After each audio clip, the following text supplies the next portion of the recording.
ये तस्वीर 26 अगस्त की है। उस दिन दिल्ली में पूर्व केंद्रीय मंत्री पशुपति पारस ने गृह मंत्री अमित शाह से मुलाकात की थी और इस मुलाकात के बाद से ही बिहार की सियासत में तरह तरह की चर्चा और अटकलों का दौर चल रहा है। असल में पशुपति पारस ने ऐसे समय में अमित शाह से मुलाकात की है जब उनके भतीजे एवं केंद्रीय मंत्री चिराग पासवान एक के बाद एक बाउंसर केंद्र सरकार पर फेंक रहे हैं।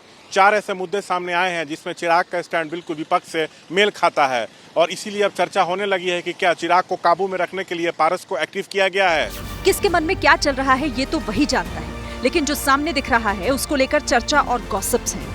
एबीपी न्यूज से बात करते हुए पशुपति पारस कह रहे हैं कि वो एनडीए का हिस्सा हैं और गृह मंत्री ने मुलाकात में उन्हें भविष्य का भरोसा दिया है। क्या बिहार को लेकर कोई बातचीत हुई? देखिए, राज को राज रहने दीजिए, राज को ओपन नहीं होना चाहिए। जो बातें हुई है वो अभी समय है, 1 वर्ष समय है, लेकिन जो बात हुई है सकारात्मक बात हुई है और एनडीए गठबंधन के हम पुराने साथी हैं और ईमानदार साथी हैं, वफादार साथी हैं।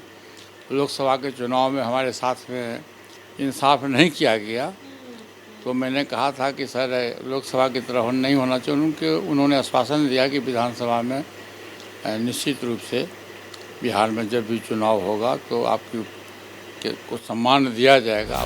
लोकसभा चुनाव में पारस की पार्टी को न तो एक टिकट दिया और न ही चुनाव बाद उन्हें पूछा गया, लेकिन अब जब चिराग जातीय गणना, भारत बंद और आरक्षण के मुद्दे पर विपक्ष के सुर में सुर मिला रही है तो पॉलिटिकल कॉरिडोर में कानाफूसी हो रही है। और कानाफूसी इस बात की कि क्या भतीजे को बैलेंस करने के लिए चाचा से मेल मुलाकात तेज हुई है। जो भी सहयोगी हैं, क्षेत्रीय दल हैं, उनको कोई तवज्जो मिल नहीं रहा है। आदरणीय प्रधानमंत्री जी का हिटलरशाही, तानाशाही जग जाहिर है। अब तो जो पशुपति पारस जी हैं वो अमित शाह जी से मिले हैं। बीजेपी भी चिराग पासवान जी को आंख दिखा रही है तो एनडीए की नैया बहुत जल्द डूबेगी। वहाँ सिर्फ फुटअव्वल मचेगा। आगे आगे देखिए होता है क्या। असल में चाचा पारस और भतीजे चिराग में पड़ती नहीं है। लोकसभा चुनाव में पारस को किनारे रखकर बीजेपी ने चिराग को साथ लिया, केंद्र में मंत्री बनाया, लेकिन हाल के दिनों में जब बीजेपी जाति से जुड़े हुए मुद्दों पर फंसी तो चिराग ने बीजेपी से अलग स्टैंड ले लिया और इसी को लेकर विपक्षी खेमा गदगद है। हालांकि इन तमाम तरह की अटकलों को चिराग पासवान ने खारिज किया है और एबीपी न्यूज से कह रहे हैं कि पीएम मोदी से उन्हें कोई अलग नहीं कर सकता।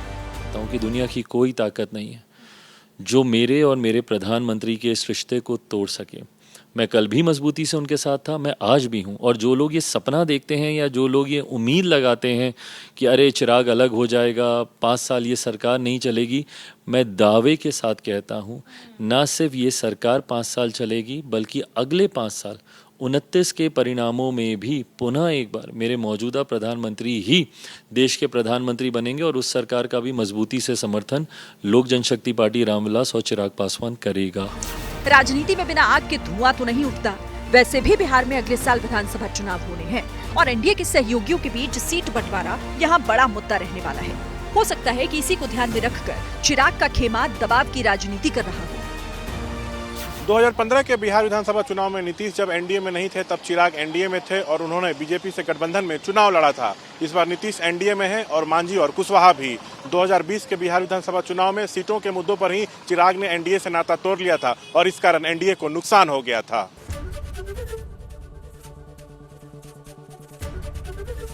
एबीपी गंगा, खबर आपकी, जुबान आपकी।